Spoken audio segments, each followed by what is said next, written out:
Бүгін бұттун дүния вышиванка күні байрам ресми дегіл, ама бұна бақмадан оның ақында мемлекет тышында біле белі.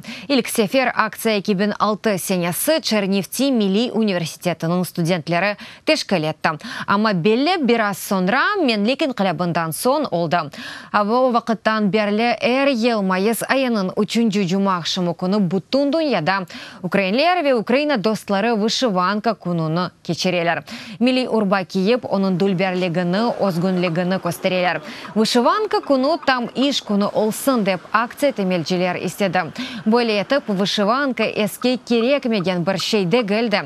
Украинлерінің жанлы аяты олғаныны көстермек істеділер. Вона дуже яскрава. Оле ажайып, өзімі пек шен дуям. Менің үшін бұл халқымыздың тимсалі. Я святкую кожен рік. Әр ел қайдетім, ақылымдан олғанымдан екінші яда 3 сыныфтан башлап. Әр сефері вышиванка кеймеге тырышам. Өзім кімні чоқ қыдырдым, мен классик усліпні бегенем. Я її вибирав не просто так. Менің вышиванканым нағышы өзігін, о қорчалай, о мана ярдым еті.